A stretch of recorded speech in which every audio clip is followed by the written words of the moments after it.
Alors, je vais vous montrer maintenant la myologie des muscles de la paroi lombaire postérieure. On va commencer par le muscle grand dorsal.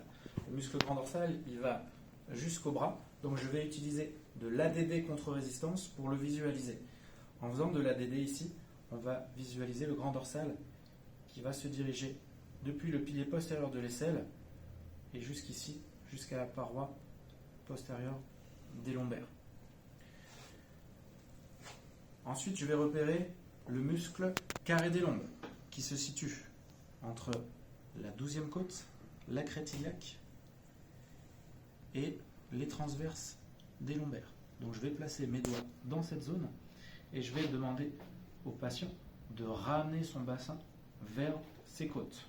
Donc je vais lui mettre une résistance vers le bas et je vais demander une contraction vers le haut. Et vous allez sentir la contraction. On va ensuite repérer les muscles érecteurs du rachis.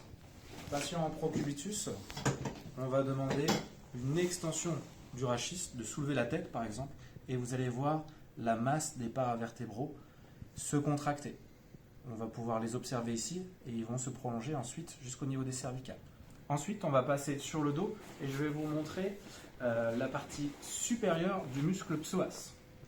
Pour repérer la partie supérieure du muscle psoas, il faut déjà repérer la fosse iliaque. Vous allez vous placer dans la fosse iliaque sur la partie externe de la ligne des grands droits et vous allez rentrer en profondeur tranquillement. N'hésitez pas à fléchir la jambe pour détendre encore un petit peu plus la paroi abdominale. Une fois que vous êtes sur la paroi postérieure de cette densité, vous allez demander au patient une flexion de hanche et vous allez sentir la contraction du muscle iliopsoas sous vos doigts.